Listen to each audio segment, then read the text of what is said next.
o pastor presidente Carlos Luiz, vice-presidente presbítero Luiz Carlos, pastor Estevão, pastor Josezito e ao presbítero Sandro, saudação de paz em nome de Jesus. E a toda a igreja, quero saudar a igreja com a paz do Senhor Jesus Cristo. A palavra que está e permanece em meu coração é única, se chama gratidão. Gratidão pelo que o Senhor tem feito na minha vida, pelas maravilhas que Ele tem operado na minha vida. Sou grato a Deus e eu quero agradecer desde já a confiança do pastor Carlos Luiz para estarmos aqui pregando a palavra de Deus. Irmãos, antes de entrarmos no texto base para o nosso tema da mensagem, permita-me eu trazer aqui um pouco e falar um pouco a respeito do conceito geral da Bíblia.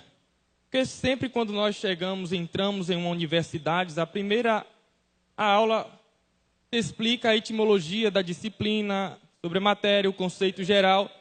E para mim é importante mencionar a Bíblia Sagrada, pregar sobre ela e trazer um conceito geral da palavra de Deus. Até porque sempre nos cultos tem visitantes e é bom para que entenda e esclareça dentro da Bíblia Sagrada o seu conceito geral de forma simples e objetiva. A Bíblia é conhecida como livros pequenos que, ajuntados, se formam um todo, chamado Biblion no grego, que significa rolo ou livro, Berit no hebraico, que significa aliança, e aliança traz três significados: pacto, concerto e aliança. Tem também na nossa língua portuguesa chamada Bíblia Sagrada. Antigo Testamento ele compõe por 39 livros, Novo Testamento por 27 livros. O Antigo Testamento existe suas classificações: o Pentateuco, conhecido pela Torá, livros históricos, livros poéticos, profetas maiores e profetas menores. Sabendo que a linha que identifica dos profetas maiores é de Moisés a Daniel, e os profetas menores de Oséias até Malaquias. E para que entendermos melhor essa aplicação aqui, meus irmãos, o que é que separa e o que categoriza melhor por ser identificado de Antigo Testamento e Novo Testamento? Será porque o Antigo Testamento tem uma história de milhões e milhões de anos atrás, como diz a ciência, e o Novo Testamento é uma história nova, apenas 2000 anos depois de Cristo? Isso não justifica por ser Antigo Testamento e Novo Testamento. Aplicamos aqui a palavra em hebraico, berit, que significa testamento, aliança. Então, para que você entenda, Antigo Testamento, antiga aliança. Novo Testamento, nova aliança. E o que se aplica aqui, categoriza para separar a antiga aliança para a nova aliança, é o sangue de Cristo. Por quê? No Antigo Testamento, com base em Êxodo capítulo 20, depois de Deus ter dado os decálogos e os 613 preceitos a Moisés, vamos entender que no capítulo também 24, Moisés ele vai estar adorando ao Senhor, agradecendo a Ele por tudo o que Ele tem feito, pelos decálogos e os 313 preceitos entregues ao povo. E quando ele está na madrugada sacrificando, adorando ao Senhor por intermédio da lei que Ele entregou no monte, aí foram enviados jovens até Moisés com sacrifícios de novilhos e muito sangue. Quando Moisés observa aquilo e chegou até ele muito sangue, você vai ler em Êxodo 24, versículo 1 ao versículo de número 8, dizer o seguinte, que Moisés pegou toda a metade do sangue e começou a espargir sobre todo o povo de Israel, dizendo: este sangue foi o sangue da aliança que Deus fez para conosco, o sangue aqui do concerto, no tocante às palavras que o Senhor nos entregou no monte. E tudo o que o Senhor Deus falou, faremos. E tudo o que o Senhor Deus nos ordenou, obedeceremos.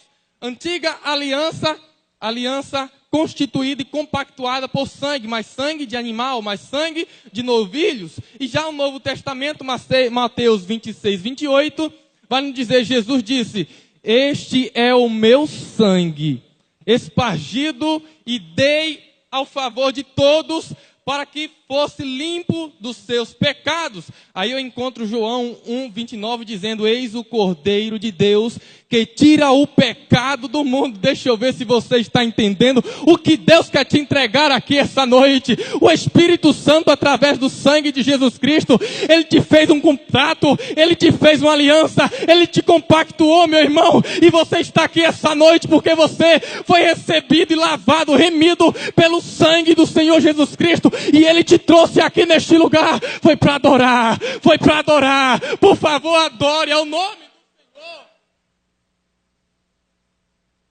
Eu observei que desde a posse do pastor Carlos Luiz, ele está aqui ministrando a palavra de amor, de relacionamento e de santidade. E com base no que eu observei, o Senhor Deus colocou uma mensagem, uma palavra no meu coração, para ministrar aqui esta noite. Abra as suas Bíblias, por favor. Livro do Gênesis, o livro mais complicado de se achar. Gênesis.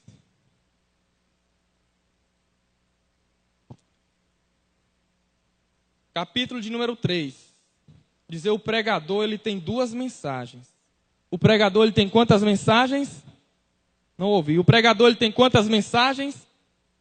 A mensagem que está no forno e uma mensagem nova. A mensagem que está no forno é uma mensagem que depois que ele prega a primeira vez, ele entende que o seu sermão pode ser melhorado.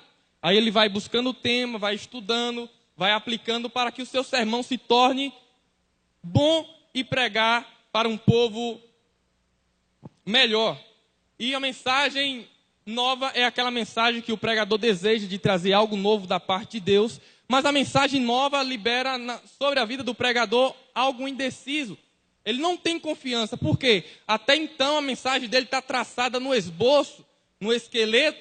Para ele tirar a mensagem do esqueleto, ele tem que ter uma boa mente, uma boa memória, porque ele vai estar saindo do papel e indo para a mente. Ele tem que desenvolver toda a mensagem pelo seu processo cognitivo.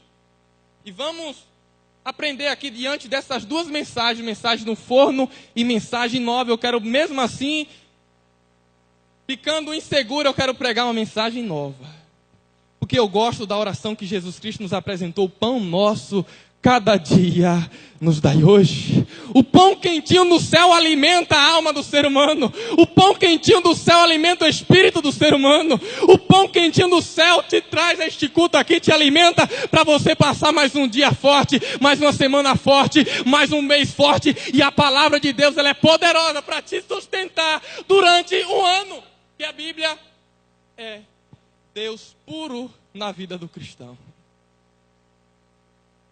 Gênesis 3, verso de número 7, nos diz o texto sagrado. Então foram abertos os olhos de ambos, conheceram que estavam nus. Cozeram, pois, folhas de figueira e cingiram-se. Então, ouvindo a voz do Senhor Deus, que passeava no jardim pela viração do dia, esconderam-se o homem e a sua mulher da presença do Senhor, seu Deus, entre as árvores do jardim. Verso 9. Mas chamou o Senhor Deus ao homem e lhe perguntou, onde estás? Vá para o verso de número 21. Fez o Senhor Deus vestimenta de peles para Adão e sua mulher e os vestiu. Amém? Com base no texto lido, eu quero trazer uma mensagem aqui que é simples, mas que os irmãos possam prestar bastante atenção, pois o desenvolvimento é um pouco complicado de se entender. Eu peço a todos para que permaneçam com as suas Bíblias abertas pois confiando em Salmo 119, 105, que a palavra de Deus é lâmpada para os nossos pés e luz para o nosso caminho. À medida que nós estivermos aqui desenvolvendo a mensagem de Deus, o Espírito Santo vai se fazer presente, trazendo esclarecimento e abrindo nosso entendimento para conhecer e aplicar a palavra de Deus em nossas vidas. Quero ministrar sobre o tema relacionamento e santidade. A igreja pode repetir comigo? Relacionamento e santidade. O relacionamento de Deus é diferente do relacionamento humano. Da forma que Deus se relaciona é diferente da forma que o homem se relaciona. Por quê? Para Deus ele tem um relacionamento puro, santo, amoroso, mas o homem quando se relaciona, ele tem um relacionamento em troca de favores ou em troca de interesses. Por quê? Porque muitos desejam se relacionar pelo que o outro tem. Muitos desejam fazer amizade pelos lugares melhores que o outro frequenta e ele não. Muitos desejam andar com o próximo porque ele se veste bem, ele fala bem, ele cursa a faculdade. Mas vai de encontro ao relacionamento de Deus. O relacionamento de Deus, como eu disse, é amoroso, é simples, é transparência. Irmãos, para aplicarmos esse texto aqui, quando lemos o livro de Gênesis, a nossa mente automaticamente ela sai dos dias atuais e se deporta para a criação de todas as coisas. O livro de Gênesis é um livro das raízes, livro das origens, que estendeu para os demais 65 livros da Bíblia Sagrada, até porque a Bíblia começa em Gênesis e tem o seu fim em Apocalipse. Entendemos aqui, para aplicar um pouco da criação humana, eu não quero trazer aqui sobre as 5 teorias, mas eu quero falar um pouco a respeito delas. Somente uma palavra objetiva de cada teoria para que você compreenda o desenvolver da mensagem. Temos aqui 5 teorias que classificam sobre a criação e a existência do mundo. A teoria do dia pictório, a teoria do dia hiato, a teoria do dia intermitente, a teoria do dia íon e a teoria do dia literal. A teoria do dia pictório é os eventos dos 6 dias que Deus revelou a Moisés para que ele possa escrever e tem chegado até hoje para nós.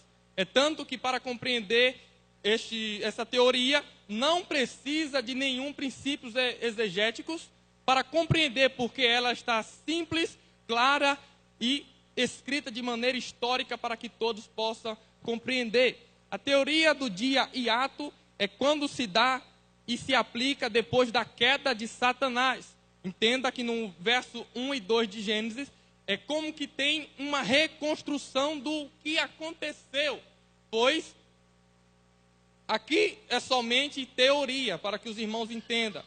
Teoria do dia intermitente. Essa teoria se aplica a cada dia, chamado dias literais, mas a cada dia se chama um grande período de dia. Primeiro dia, passou um grande período. Segundo dia, passou um grande período. Terceiro dia, mas não tem fundamento bíblico. Teoria do dia íon. É como que Deus criou todas as coisas, 6 dias aplicado como um todo, de forma como um todo, para que você entenda que é só teoria. A teoria do dia literal, isso aqui tem um pouco de conceito bíblico, que diz respeito que Deus criou o dia literal e eles são chamados realmente de dia. E Deus criou todas as coisas durante 6 dias e descansou no 7º dia. Entendemos, meus irmãos, aqui esse texto, quando lemos aqui, e temos também algumas passagens bíblicas que nos afirma que Deus, Ele criou todas as coisas pela palavra do seu poder. Vejamos aqui em Êxodo 20:11. Eu quero trazer agora teoria baseada na Bíblia, porque eu trouxe algumas teorias, pode ter confundido alguém, mas confiamos no poder da palavra de Deus, que é geradora de todas as coisas. Em Êxodo 20:11 diz que em 6 dias fez o Senhor, Deus, os céus e a terra, o mar, em tudo o que nele há. Salmos 33:6 vai dizer: pela palavra o Senhor foram feitos os céus e a terra, e todo o seu exército nele pelo seu sopro da sua boca. Salmos 102:25, da antiguidade, fundaste a terra e os céus, que são obra das tuas mãos. Isaías 45:12, eu fiz a terra e criei nela o homem, as minhas mãos, e estenderam-se os céus e todos os seus exércitos, dei as minhas ordens. Tem muitas palavras aqui, mas eu quero resumir para que nós entrarmos na introdução da mensagem da palavra de Deus.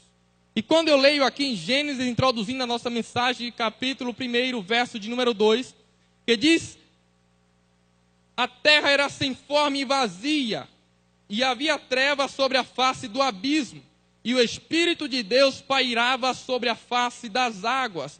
Para nós entendermos o que Deus quer falar aqui com as nossas vidas nesta noite, deixa-me transliterar esse texto para o hebraico, que diz: Bereshit bara Elohim Hashamaim e o Eres. E o Eres Hayat Tohum, vazio. E o vazio era o Rossé, que aqui é trevas, habitava sobre o abismo. E o Ruá, Espírito de Elohim, pairava sobre a face das águas. Para entendermos esse texto melhor, quero te levar para Salmos, verso 19. Salmos de número 19, melhor dizendo, que diz que os céus declaram a glória de Deus. Você pode repetir comigo? Os céus declaram a glória de Deus, e o firmamento anuncia as obras das suas mãos. Também esse texto, na transliteração do hebraico, é Shamaim, aqui significa os 3 céus, Sapá, Kabod, ou Kabod, que é glória, e Elohim, aqui é o firmamento, Nagabe, declaram a obra das suas mãos. Mas eu quero destacar aqui, dentre alguns significados do texto, na transliteração do hebraico, está aqui esta palavra Sapá, que é numeração, ou tem outros significados também, de insculpir, ou inscrição, inscrever. Deportamos isso para a Idade Média, quando as pessoas escreviam em pedras, em tábuas, com um cinzel, que é um pino aproximadamente de 10 a 15 centímetros, como forma de uma ponta aguda, e um martelo para inscrever. Quando o salmista aqui declara, e aqui pela mente do pregador aqui, logo eu compreendo que ele está dizendo: os céus que eu vejo, ele está esculpindo, ele está escrevendo. Aí eu olho para os montes, para os vales, para a criação de Deus, para as nuvens, para os lírios do vale. É como que eu estou vendo um cincel na mão da criação de Deus na natureza, e está com martelo esculpindo, desenhando a glória de Deus. Porque eu vejo Davi aqui dizendo: os céus declaram a glória de Deus. Ele está dizendo também: a natureza declara a glória de Deus, e o firmamento dela anuncia Ramandefaiasé, o firmamento das obras de Deus. Afinal, aqui, preste bem atenção aqui nesse texto, meus irmãos, em 1, verso 3, você que está com a Bíblia aberta e quer nos acompanhar, Deus vai te falar ao seu coração. E disse Deus: haja luz, e houve luz. Disse Deus o quê? E houve. Essa palavra aqui é o bará. O bará aplicado para entender a força poderosa das palavras de Deus. Quando aplicamos, se Deus disse haja luz, Deus criou a luz. Mas Deus criou aqui as trevas. Quero que você reflita. Deus criou as trevas. Deus criou a escuridão dentro do texto lido. A luz aqui é matéria, mas a escuridão não. Deus disse: haja luz, e logo veio a luz. Observe bem o texto, que que aqui vai complementar o tema da mensagem na introdução: relacionamento e santidade. Observe que o versículo de número 4 vai dizer: e viu Deus que a luz era boa e fez separação de a luz e das trevas. Deus fez isso aqui, ó. Separou. E separação, todos sabem aqui que no hebraico é santidade. Aí Deus começa o seu relacionamento na história do universo, logo santificando e separando luz das trevas. Ah, Espírito Santo de Deus. Isaías vai proclamar dizendo: o povo que estava em trevas viu a grande luz resplandecer. Observe, meu irmão, eu não quero aqui confundir a sua mente, mas aplicando e estudando sobre o conceito da luz elétrica, eu quero trazer um conceito para que você entenda o que eu quero falar aqui esta noite. De acordo com a física e a teoria da relatividade, a luz, ela tem o seu conceito, e a luz é uma espécie de onda e radiação eletromagnética, que existem duas radiações que interligam: radiação ultravioleta e radiação infravermelha. Vai dizer que a luz elétrica, ela tem 3 significados, as 3 grandezas da física na luz elétrica. Uma dessas 3 é intensidade. Diga intensidade. Repita, intensidade. Segunda grandeza, frequência. Repita, frequência. Terceira grandeza, polaridade. Repita, polaridade.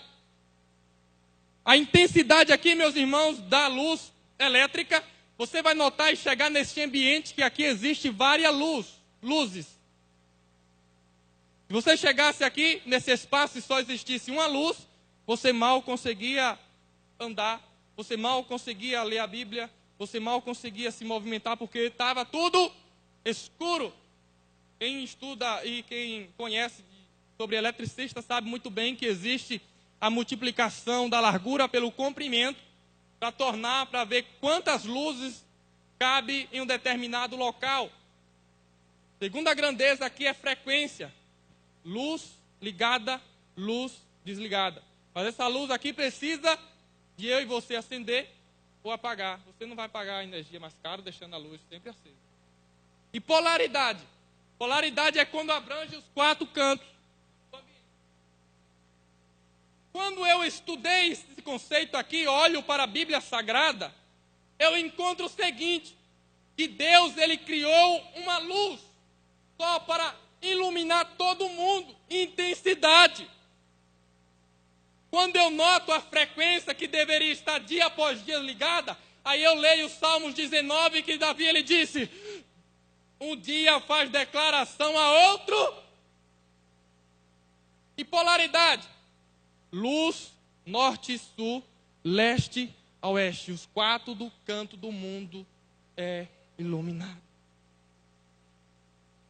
Você vai entender, eu estudando, apesar de Jesus, existiu 2 grandes homens na Bíblia que Deus chamou se manifestando e se revelando com a luz. Entre elas, foi Jesus, no momento do seu nascimento, João 8,18 vai ainda dizer: eu sou a luz do mundo. Quem anda em mim não permanece em trevas. Vamos encontrar Moisés. Quando Deus chama Moisés, aqui se representava o fogo, uma sarça que não se consumia. Mas não existia luz elétrica, o fogo não representa luz, claridade. Digam sim. Aí Deus manifesta para Moisés através da menorá. O que é a menorá? Menorá traz o significado de 7 hastas. Uma hasta central no meio e 3 astras ao lado direito e ao lado esquerdo. Aí quando em Êxodo 25, Deus vai dizer: olha, Moisés, eu quero que tu faças um candelabro, para que você entenda a minha manifestação no monte quando eu te chamei. O menorá foi representado no ano de 1948, quando Israel foi notificado como Estado, foi o único símbolo, e além também da estrela de Davi, representando e trazendo a simbologia do Estado. E quando Deus vai chamar Paulo, Saulo de Tarso, Atos 9:3, e uma luz raiou, e uma luz, ou resplandeceu, e uma luz resplandeceu, ou uma luz. Quando Deus estava chamando Paulo, aqui eu aplico aqui os 3 conceitos da luz. Intensidade, Paulo, tu vai pregar o meu evangelho a todo mundo, Paulo. Eu vejo Deus ainda dizendo, Paulo, tu vai pregar o evangelho com frequência, Paulo. Dia após dia tu vai levar a minha palavra, Paulo. Eu vejo Deus ainda dizendo, Paulo, tu ainda vai levar a minha palavra aos 4 cantos do mundo, Paulo. Saulo de Tarso aqui, nesse seu contexto, estava perseguindo a igreja de Cristo para não propagar o evangelho. Tem muitas pessoas que tentam parar a propagação do evangelho, mas é interessante que Deus gosta de chamar estas pessoas, mas é interessante que a obra do Senhor começa a se desenvolver e Deus chama logo essas pessoas que tentam parar a obra de Deus. Aí você vai ler o texto de 1, verso 26, Deus diz, façamos o homem à imagem e semelhança nossa. Aplica-se ao texto também de João 1, que diz, no princípio eu era o verbo e o verbo estava com Deus. E o verbo era Deus, todas as coisas foram feitas por ele, sem ele nada do que foi feito se fez. Jesus estava presente aqui, sim ou não? Então Jesus é herança, sim ou não? Jesus é o herdeiro de todas as coisas, sim ou não? A palavra herança tem um significado jurídico que disciplina os conjuntos e disciplina os conjuntos e princípios jurídicos que libera sobre todas as famílias. Quando o pai morre, passa para o filho primogênito, para o filho adulto, para o cabeça da família. É tanto que nas grandes empresas, quando o pai fundou, e existem grandes empresas no Brasil e no mundo, e foi passado para o filho administrar. Você vai ver, Deus de Abraão, de Isaac e de Jacó foi passado para o filho, cabeça. Quando esse texto aqui se aplica, aí vamos ler Hebreus capítulo 1, verso 2 e 4, que Deus constituiu Jesus Cristo herdeiro de todas as coisas. Aí o versículo 4 vai nos dizer, e ele também herdou um excelente nome do que os anjos. Deixa eu ver se você está entendendo. Jesus aqui como herdeiro, e como ele tem a herança, ele é dono da tua casa, ele é dono da tua família, ele é dono dos teus filhos, ele é dono da tua empresa, ele é dono desse ministério. E quando ele quer agir, e quando Deus quer agir, ele faz. É interessante, meus amados e queridos irmãos, que depois do relacionamento que Deus criou no homem, Deus queria ter um diálogo, mas o diálogo aqui não era um diálogo indulgente. Por quê? Porque a palavra indulgente deriva da palavra indulgência. A palavra indulgência é clemência. A palavra indulgência é favor merecido por perdão. Adão aqui não perdoaria ninguém. Por quê? Ele foi feito em uma natureza santificada. O diálogo que ele traçava com Deus dia após dia, o relacionamento que ele tinha com Deus, era um dos melhores e único relacionamento da história. Quero concluir aqui 9 horas, é isso, pastor? Olha o que aconteceu. Deus deu Eva. Quem impulsionou Eva a trair e a pecar, a desobedecer? A serpente. A serpente aqui representa engano. A serpente aqui, dia após dia, seduzia e tentava atrair Eva com engano. Por quê? Porque o inimigo queria tirar o foco do relacionamento de Adão com Deus. Porque o relacionamento aqui não é conversa, é diálogo. Conversa é quando você para conversar com um amigo e você conversa com as coisas do mundo. Diálogo aqui é quando você senta para conversar coisa íntima. Olha o poder do diálogo que Moisés teve quando Deus ia destruir o povo. Meu Deus, não destrua o povo não, porque os egípcios vão te criticar toda a eternidade. Olha o poder do relacionamento do diálogo. Olha o poder do diálogo aqui do relacionamento com Deus. Quando Deus visita Salomão, diz: Salomão, pedes o que tu queres que eu vou te dar. Aí Salomão: Senhor, eu só quero sabedoria e conhecimento para entrar e sair no meio do teu povo. Aí Deus olha assim: ó, meu filho, meu irmão, minha irmã, o negócio é você saber pedir. Quem sabe você está orando há 5, há 3, há 2 anos e não vê nada acontecer. Meu irmão, saiba se relacionar com Deus. Saiba conversar com os céus, com o Pai. Porque Deus quer te ouvir, mas da maneira mais simples, de um relacionamento íntimo. Aí Deus, além, Salomão, de eu vou te dar sabedoria e conhecimento para entrar e sair no meio do povo, eu vou te dar riquezas, eu vou te dar honra, porque é assim quando Deus olha para um servo, para uma serva, e busca humildade. Observe que depois que o engano atraiu Eva, aí eles perceberam que estava... O engano aqui fizeram com que eles se vestissem.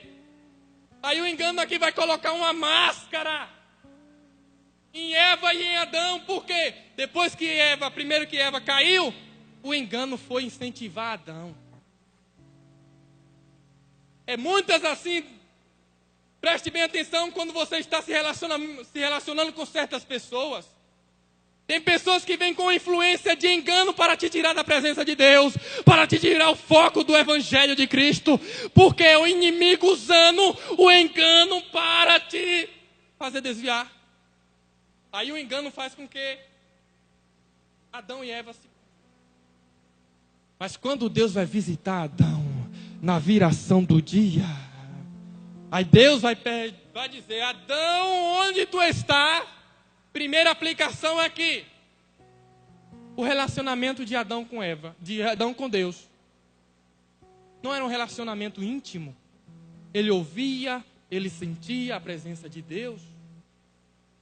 Deus é onisciente, sabe todas as coisas, onipresente, está em todo lugar. Quando o crente vem para este templo aqui adorar o Senhor, ele logo sente a presença de Deus chegando no ambiente. Mas quando ele está afastado do Espírito Santo, a presença de Deus começa a fazer prodígios, sinais e maravilhas, mas ele não sente, porque ele perdeu a sensibilidade do Espírito Santo. Quando Deus se manifesta já no jardim, Adão não sabia, não sentia a presença de Deus. Aí ele vai se esconder, preste bem atenção, olhe para mim. Se escondeu atrás das árvores do jardim, tentando se esconder de Deus.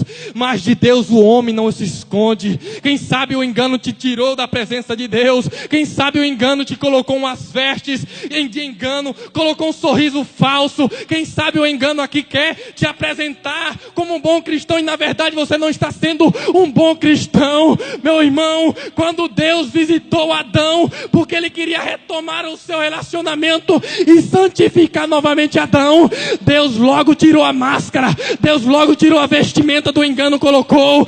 Deus chegou aqui neste lugar e quer tirar a máscara de muita gente que o engano colocou, um sorriso falso, uma cara falsa.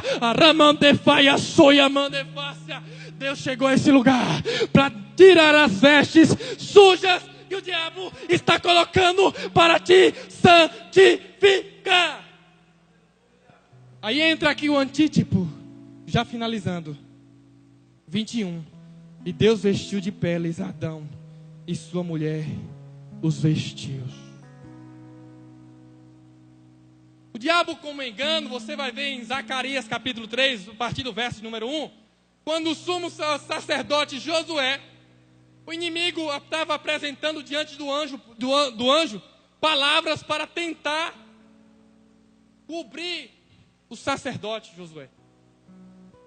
descaracterizando que ele estava em pecado, que as vestes estavam sujas. Aí o anjo olhou para Josué, colocou um linho, uma púrpura sobre a sua cabeça de santidade e disse: Satanás, você não tem poder pela vida dos que eu quero santificar. E logo a santidade veio para a vida de Josué. Pastor Carlos Luz, com o microfone. Graças a Deus. Meus irmãos, vamos ficar de pé. Fique de pé em nome do Senhor. Nosso Deus, Pai eterno, santo e justo, o Senhor é fiel e é verdadeiro.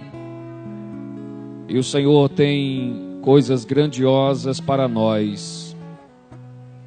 Que a Tua voz nunca deixemos de ouvir, porque o Senhor tem reservado para nós algo excelente.